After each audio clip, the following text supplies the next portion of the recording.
Temple. టెంపుల్‌కి మనం ఎందుకు వెళ్తాం? కోరికలు తీర్చుకోవడానికి లేదా బ్లెస్సింగ్స్ కోసం. బట్ టెంపుల్‌కి వెళ్ళడం వెనకాల చాలా బెనిఫిట్స్ ఉన్నాయి. అవేంటో మీకు తెలుసా? ఈరోజు మనం ఈ వీడియోలో 10 సైంటిఫిక్ రీజన్స్ తెలుసుకుందాం. Welcome back to my YouTube channel AK lovers of Radhakrishna. Location and structure of the temple. పురాణాల ప్రకారం టెంపుల్ని పాజిటివ్ ఎనర్జీ ఉన్న దగ్గర నిర్మించడం జరుగుతుంది.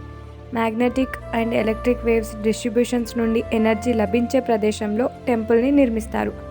దేవుడి విగ్రహం ఉండే ప్రదేశాన్ని గర్భగృహ లేదా మూలస్థానం అని అంటారు. ఎక్కడైతే హై పాజిటివ్ ఎనర్జీ ఉంటుందో అక్కడ గర్భగృహని టెంపుల్ యొక్క మధ్యలో నిర్మిస్తారు. Removing footwear before entering temple. టెంపుల్లో ఉండే positive energy and positive vibration మన పాదం నుండి మన బాడీలోకి పాస్ అవుతుంది. అందుకే మనం చెప్పులను టెంపుల్ బయటే విడిచి వెళ్తాం. అండ్ మనం వేసుకునే షూస్ అండ్ చెప్పల్స్కి ఉండే దుమ్ము ధూళి టెంపుల్ యొక్క ప్యూర్ ఎన్విరాన్మెంట్ని స్పాయిల్ చేస్తాయి. Senses activation. హ్యూమన్ బాడీకి 5 సెన్సెస్ ఉంటాయి. Sight, hearing, touch, taste and smell. టెంపుల్లో ఈ 5 సెన్సెస్ యాక్టివేట్ అవుతాయి. హియరింగ్. టెంపుల్లో గంటని మోగించడం వలన బెల్ సౌండ్ మన బ్రెయిన్లో లెఫ్ట్ అండ్ రైట్ పార్ట్స్లో ఒక యూనిటీని క్రియేట్ చేస్తుంది. బెల్ అట్లీస్ట్ 7 సెకండ్స్ పాటు సౌండ్ని ప్రొడ్యూస్ చేస్తుంది. బాడీలో 7 హీలింగ్ సెంటర్స్ని యాక్టివేట్ చేయడానికి 7 సెకండ్స్ సరిపోతుంది. దీనివల్ల బ్రెయిన్లో నెగిటివ్ థాట్స్ తగ్గిపోతాయి. సైట్. విగ్రహం ముందు ఆరతి లేదా కర్పూరం వెలిగించడం వలన మన సైట్ సెన్స్ యాక్టివేట్ అవుతుంది. విగ్రహం ఉంచిన చోట టెంపుల్ లోపలి భాగం సాధారణంగా చీకటిగా ఉంటుంది. ప్రార్థన చేయడానికి కళ్ళు మూసుకొని తెరిచినప్పుడు విగ్రహం ముందు ఆరతిని చూడాలి. చీకటి లోపల వెలుగుని చూడడం వలన మన సైట్ సెన్స్ యాక్టివేట్ అవుతుంది. టచ్. ఆరతి తీసుకోవడానికి మనం ఆరతి మీద చేయి పెట్టి కళ్ళకి పెట్టుకున్నప్పుడు మన టచ్ సెన్స్ యాక్టివేట్ అవుతుంది. స్మెల్.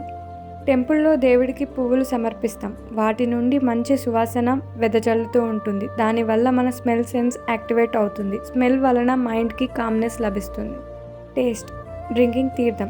సిల్వర్ ఆర్ కాపర్ వెజల్స్లో తులసి ఆకులతో తీర్థం ఉండడం మనం గమనిస్తూ ఉంటాం. ఆయుర్వేదం ప్రకారం రాగి పాత్రల్లో నిల్వ చేయబడిన నీరు బాడీలో 3 దోషాలను బ్యాలెన్స్ చేయగల సామర్థ్యాన్ని కలిగి ఉంటుంది. అండ్ తులసి నీళ్లు తాగడం వలన ఫీవర్, కోల్డ్ కూడా తగ్గిపోతాయి. డూయింగ్ ప్రదక్షిణ.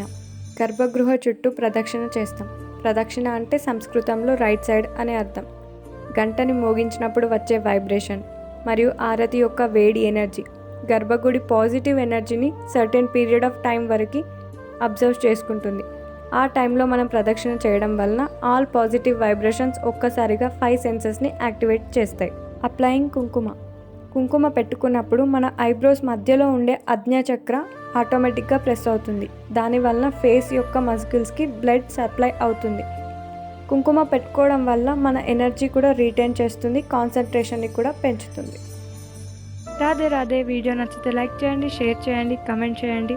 సబ్స్క్రైబ్ చేసుకోవడం మాత్రం మర్చిపోవద్దు.